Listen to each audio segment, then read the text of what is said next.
morning. Good morning. There you go, a little energy. It is obviously, I'm not sure exactly where to stand here. Nasty feedback. It is obviously very nice to be back in Contra, Costa County. You know, of course, I started my forecasting career with the UCLA Anderson forecast back in the day, and one of the first big contracts that I was handed was, back in the day, it was called EDAB, of course, East Bay Economic Development, sort of, I don't know, it's East Bay something or other. And since then, of course, almost a decade later, here I am, yet again, still working in the East Bay. We still work with the East Bay EDA and Karen and her group over there. We work with some of the local cities. We've been working with Chevron. Obviously, the East Bay is without doubt, it holds a place very near and dear to my heart. Now, what's interesting, of course, is the first few years I started doing these gigs, coming up here in 2004 all the way through 2007, my main message was this. I was trying to convince everybody that things weren't good and all hell was about to break loose. And lo and behold, in 2008, unfortunately, those predictions became true. Well, I feel like I'm sort of in the opposite world at this point in time. Since about 2010, I've been trying to convince everybody that things aren't that bad anymore. And in fact, things continue to look up. We have been going through all sorts of various mini panics. We continue to hear lots of gloom and doom out of the various Wall Street sort of economists you see out there. But actually, when you take a step back and you look at the underlying fundamentals of the U.S. economy, I would say right now, I'm about as optimistic about where we are heading as I've been in quite a while. When you look at what happened in 2012, we actually ended on a relatively high note.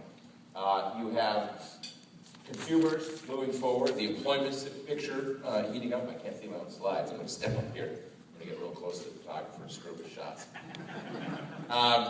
The international picture is improving. Exports are holding tight. The real estate, probably the most important thing we're dealing with out there, real estate is in full recovery mode at this point in time, and that's going to be an enormous source of lift for the economy in the U.S., in California, and of course right here in Contra Costa over the course of the next couple of years. Business investment is holding steady. Corporate profits are great. They're making money hand over fist. State and local governments, their financial situation is finally starting to firm up. And yes, California, East Bay, right in the middle of this recovery mix. Now, not for a second being Pollyannish. I understand that there are some fundamental issues in the U.S. economy and the California economy. On a long-term standpoint, we have a long ways to go for a full recovery. That is to say, a spurt of economic growth to get us back to long-run trend lines.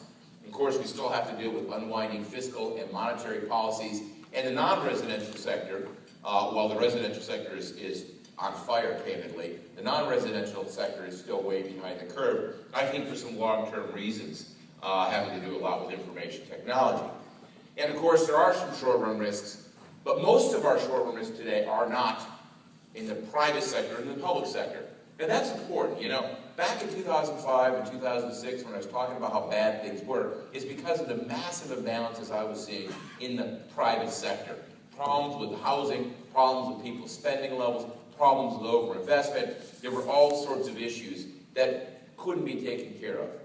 Today, the problems we are facing are mainly political choices, both short-term and long-term choices we have to make, the Europeans have to make, and of course, our counterparts in Japan and China have to make.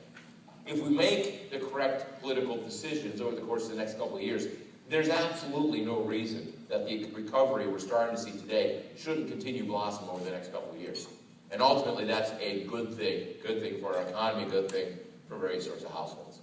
So the picture really is looking up, again, with some risk factors out there. We're going to talk about those. But ultimately, most of my message today is going to be almost unrelentingly positive, and I'll apologize up front for those of you who are looking for some sort of massive bearish message this morning, because I just don't have it for you. So with all that, let's take a look at 2012 in the mirror. You know, we haven't gotten the Q4 GDP numbers, but we have enough of the data.